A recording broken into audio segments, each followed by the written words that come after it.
Olá, aqui é o professor Chan, do movimento Grito de Luta na Educação. Estamos começando nossa conversa aqui para dialogar com todas as escolas, professoras, professores, estudantes, funcionárias, funcionários, agentes de apoio na educação, terceirizados, das privatizadas, das cívico-militares, das escolas integrais, da rede estadual, tanto fundamental como do ensino médio, porque na sexta-feira enfrentamos uma situação lamentável. Inclusive, a gente começa com, né, o artigo que foi escrito pelo jornalista, nosso colega que acompanha a educação, o jornalista Júlio Tac, no site e blog O Expresso BR, onde relata a situação enfrentada no Colégio Estadual Cívico-Militar ou Militarizado Jaime Canet. Situação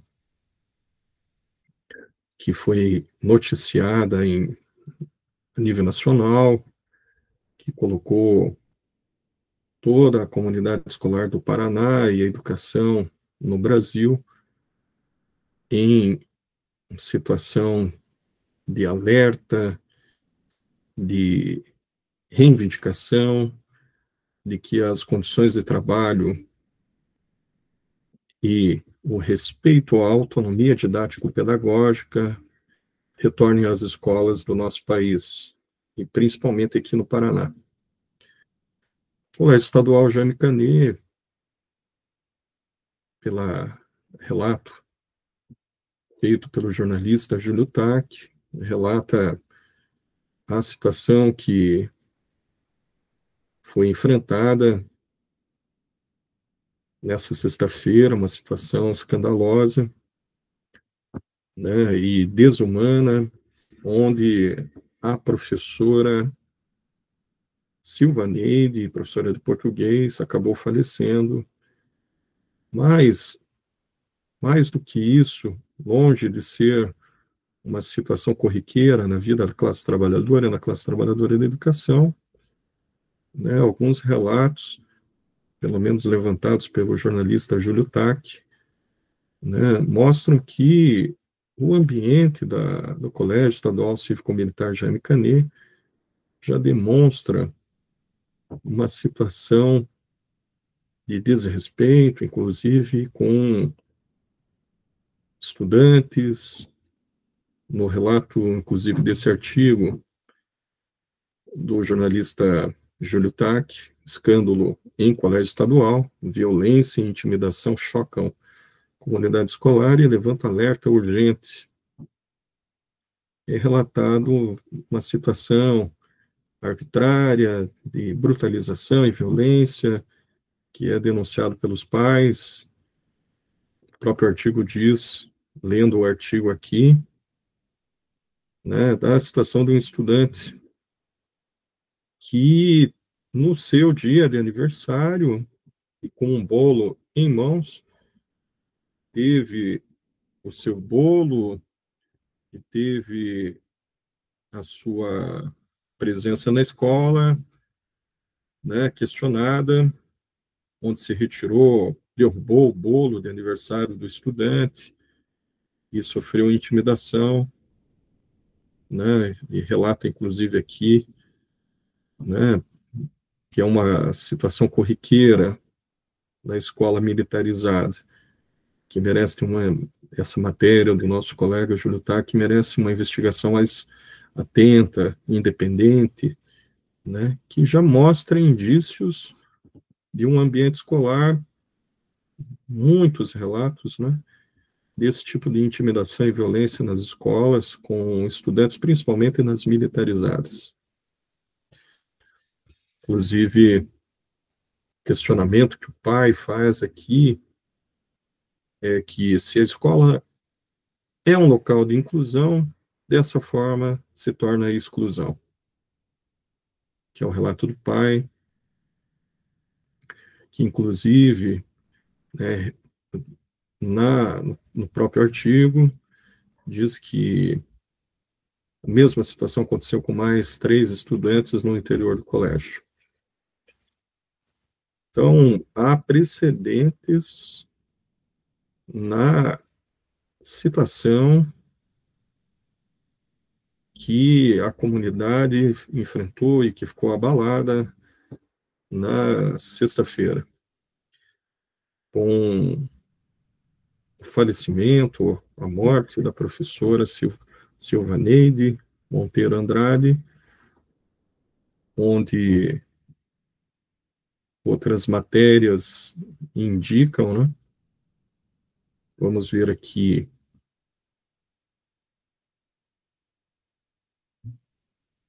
olhando sites, né?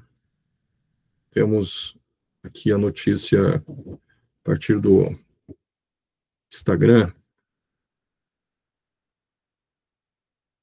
onde o deputado Arilson Chiorato diz ter protocolado pedido de informações à CED, cobrando esclarecimentos sobre a morte da professora Silvaneide. Ela teve um infarto e faleceu no colégio que dava aula diante da pressão que estava submetida para cumprir metas impossíveis. O Estado está adoecendo nossos professores, né? Então, o pedido feito pelo deputado da Alep, Arilson Chiorato, e outros deputados que se sensibilizaram com a situação. Aliás, essa foi uma situação extrema, porque há anos estamos enfrentando essa situação adversa de uma política de educação que tem como objetivo, né, a entrega das escolas públicas do Paraná para interesses estranhos à própria escola pública, onde se mexe com o projeto político-pedagógico, cria um ambiente de escola estranho à gestão democrática, onde a escola é transformada em apêndice, ou massa de manobra, ou instrumento de uma política externa, baseada em plataformas digitais obrigatórias. Depois, agora, nós vamos ver, inclusive, né, de onde vem essa obrigatoriedade, que, na verdade, ela não existe, mas que ela é implementada dentro de um gerencialismo ultraliberal autoritário, né, que obriga metas, como diz aí, impossíveis. Mas a gente sabe como funciona o gerencialismo dentro da atual etapa do capitalismo, onde a procura dos lucros está acima da vida e da saúde da comunidade escolar. Se cria metas impossíveis para não serem atingidas mesmo, mas criando uma forma de pressão que faz com que leve ao esgotamento total da saúde mental, física, né, e até espiritual, né, dentro da escola, criando um esgotamento de todos os setores, né, de todos que trabalham e estudam dentro da escola, que é a lógica na década de 1920, 30, né, era usado o modelo de organização de trabalho taylorista, então, no cronômetro, arrebentava com os operários nas fábricas, e esse modelo de tipo taylorista, implementado em plataformas digitais, com gerenciamento, né, capataz, antidemocrático, que não respeita a opinião das pessoas, é uma síntese, né, de tudo que tem de ruim da associação de vários tipos de modelo de exploração do trabalho que vem para a escola, mas está em toda a sociedade.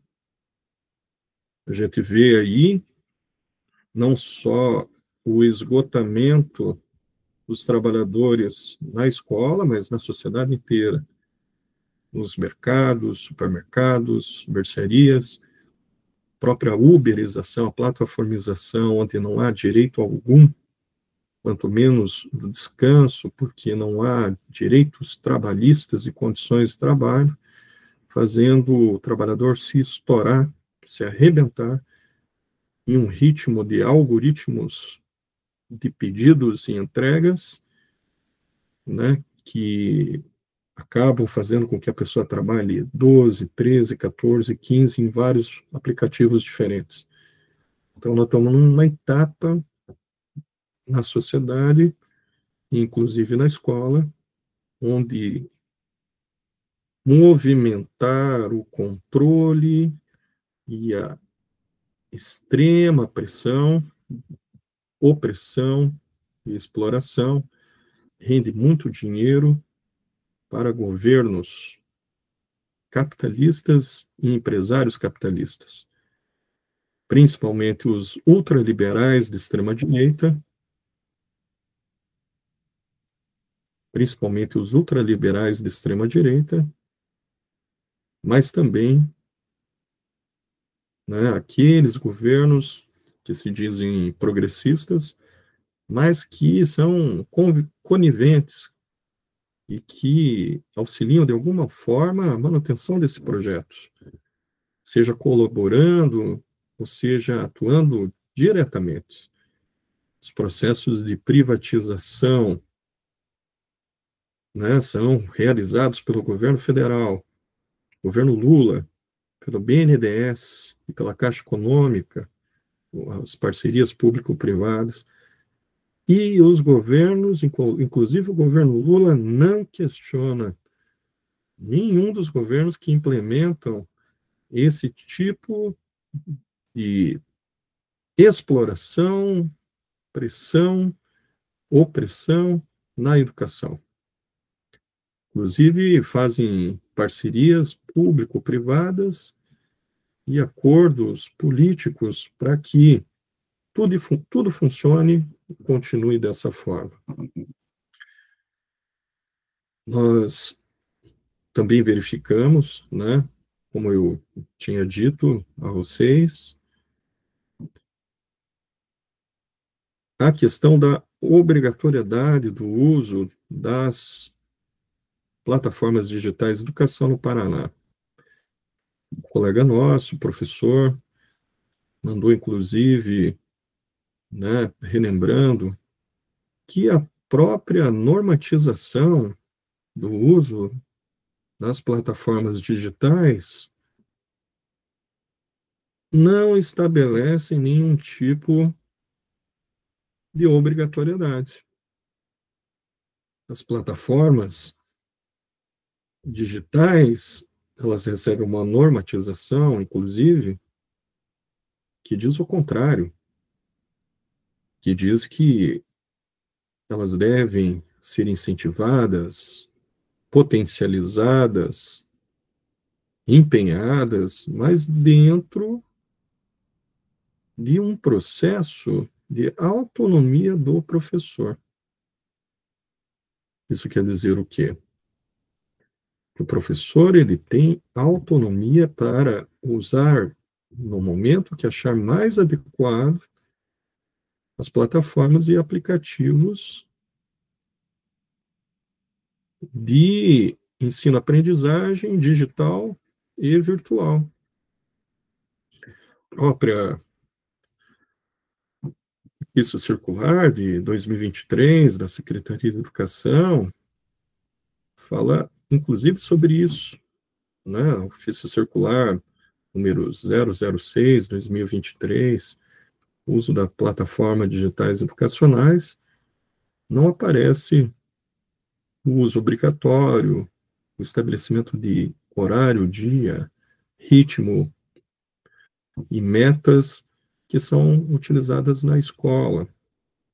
Inclusive, a gente viu a Instrução Normativa 005 de 2024, que diz a mesma coisa. Então, de onde vem a pressão que todos sofrem? De onde vem essa política infernal de imposição de horário, ritmo, metas, de toda ordem, de todo tipo, principalmente sobre os professores de língua portuguesa, matemática, inglês, e todos os outros que são considerados colaterais, componentes curriculares, serviçais dos descritores de matemática, língua portuguesa e inglês, como se fôssemos, né, apêndice, né, desreconhecendo as áreas de conhecimento e de trabalho de sociologia, filosofia, matemática, português, história, biologia e outras áreas. De onde vem essa ideologia, né? Ela vem da própria organização e funcionamento das instâncias da educação, onde encontra a aceitação e concordância com a implementação desse tipo de processo autoritário que retira a autonomia didático-pedagógica de professoras e professores. Então, o que está em discussão é exatamente isso. É necessário uma posição de todas as direções de escola do Estado do Paraná eleitas pela comunidade escolar. Não há uma outra decisão. Ou se aceita e se submete ao interesse da comunidade escolar, do voto recebido de estudantes, mães, pais, professores, professores e funcionários, ou se submete de forma arbitrária à política educacional da intensificação do controle, do gerenciamento ultraliberal, que adoece e pode levar à morte, pode levar a prejuízos e danos físicos, mentais e à vida, porque é isso que nós estamos vendo desde sexta-feira.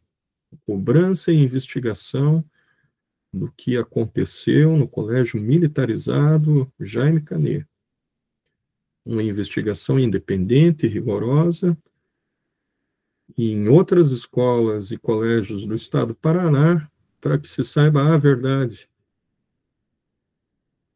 que o sistema educacional implementado e impulsionado para a utilização mercadológica e capitalista das plataformas digitais de educação, que envolve muito dinheiro público para as capitalistas da educação, junto com a retirada das liberdades democráticas e autonomia didático-pedagógica, tem causado dano na saúde mental e física, adoecimento, inclusive levando muitos educadores e educadoras a perderem a vida.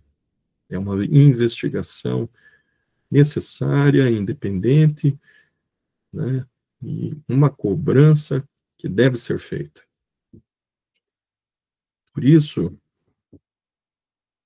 nós dizemos, as plataformas não fazem nada. Em si, as plataformas, por si, não fazem nada. O que tem levado toda a essa situação, é a política dos governos e dos capitalistas da educação, tanto com a complacência do governo federal e o MEC, como também pela aplicação da política do governo Rato Júnior no Paraná e seus aliados capitalistas da educação. As plataformas em si não fazem nada.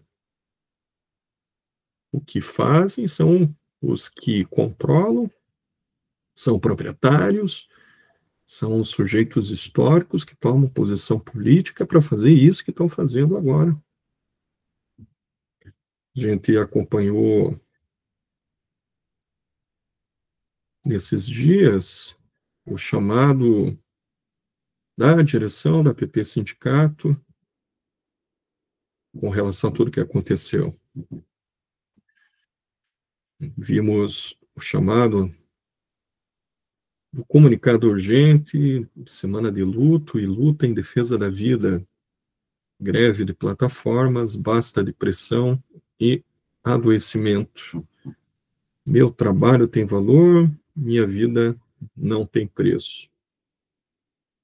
A direção da PP Sindicato, desde o governo Beto Richa e os dois governos Rato Júnior, tem administrado acordos, pois mantém comissões, desde o governo Beto Richa até Rato Júnior, comissões da lenga-lenga, da conversa fiada, que não levam a nada. Inclusive, essas comissões são desmoralizantes, agora mais ainda. Com a situação grave que aconteceu nessa sexta-feira, que precisa de investigação e está diretamente envolvida o governo e a Secretaria de Educação, a direção da PP desse sindicato deveria suspender todo tipo de comissão e todo tipo de acordo, câmara, de conversa, suspender imediatamente, até que se haja uma investigação independente e rigorosa. Mas a direção da PP Sindicato tem insistido nisso. Inclusive, tem proposto uma paralisação ou não uso das plataformas na próxima semana, do dia 2 até o dia 6 de junho. E depois disso? Volta tudo ao normal, entre aspas? Volta tudo à mesma situação? Estão marcando uma assembleia, dia 7 de junho, com um indicativo de paralisação. Isso é muito pouco. O abandono do processo de construção da luta na base, nas escolas. Tratar o sindicato como uma empresa, escondendo o dinheiro, milhões da arrecadação sindical, escondendo do trabalhador, não colocando toda a estrutura e a máquina do sindicato como instrumento de luta, fazendo reuniões durante anos, que são reuniões que não levam a nada, fazendo declarações, né, de que o próprio secretário de Educação seria aliado da nossa luta, né? Toda essa política tem levado, inclusive, a classe trabalhadora a desconfiar com razão do sindicato como não sendo um instrumento de luta. Então, nós precisamos de um outro caminho. Alguns camaradas e colegas de luta que fazem parte dos grupos de oposição têm defendido a greve geral na educação. Mas nós precisamos construir um comando de greve independente. A greve do ano passado, de 3 dias, mostrou nitidamente, sem um comando de greve independente eleito pela base, qualquer greve dirigida por esse sindicato é fadada à derrota. Porque, inclusive, queremos fazer em outro momento um debate sobre a questão política nacional e do Paraná. Toda essa postura política da direção da PP Sindicato, que tem como sua maioria a direção do PT e Lula, é de manter uma política de colaboração e governabilidade do governo Lula, protegendo o próprio governo Rato Júnior do Paraná para que ele aceite a governabilidade do governo Lula em troca dos nossos direitos e das nossas condições de trabalho. Como que uma direção sindical vai ser um instrumento de luta se ela está atrelada a uma política de acordo e conciliação e governabilidade do governo Lula com o governo Ratinho Júnior. Isso é explícito na imprensa nos últimos anos, desde o ano passado, a destinação de mais de 50 bilhões para privatização das estradas e rodovias do governo Lula ao governo Rato Júnior. A entrega da Copel, a parceria pública-privada em várias áreas, inclusive fatiamento privado e privatizado da Sanepar, entrega e privatização da Sanepar e também do Porto de Paranaguá. E o processo de parceria público-privada, privatização pelo BNDES, Caixa Econômica, através do governo Lula. Então, colegas de luta nas escolas do Paraná,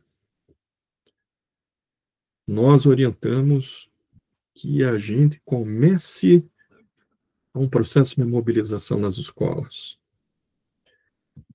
Temos que, não uma semana, mas se negar sistematicamente a pressão do trabalho obrigatório, que não é regulamentado, e mesmo que fosse, é desumano, adoece, pode tirar vidas, a não realizar nenhum tipo de meta que coloque em risco a comunidade escolar. E não na semana, mas usar permanentemente as plataformas de acordo com a autonomia didático-pedagógica de cada professor dentro de uma discussão autônoma e independente dentro da escola. E inverter a lógica do ultraliberalismo, da pressão, exploração e adoecimento para uma outra lógica. As plataformas estão a serviço da classe trabalhadora da educação, dos estudantes e das famílias da escola pública, e não o contrário. A segunda questão importante: temos que construir comitês de luta nas escolas, reunindo estudantes, professores, professoras, funcionários, pais, mães. Queremos a escola pública de qualidade. Capitalistas na educação e governo Ratinho Júnior, tirem as mãos da nossa escola pública. Temos que colocar em cada casa, em cada bairro, pintando os muros, colocando banner, faixas, nossa posição: ocupar o território e o espaço público em torno da escola e mostrar para o conjunto da sociedade: chega de capitalistas da educação, Rato Júnior e aqueles que querem destruir a escola pública. Tirem as mãos capitalistas da escola pública. Precisamos manter essa batalha, essa luta de frente única, reunindo a comunidade escolar, superando o sindicalismo da lenga-lenga e conversa fiada da direção da APP Sindicatos, criando instrumentos de luta em cada escola, em cada vila, em cada bairro. Precisamos de novas formas de luta. Precisamos fazer política de verdade. Precisamos levantar as bandeiras de luta junto com a comunidade escolar.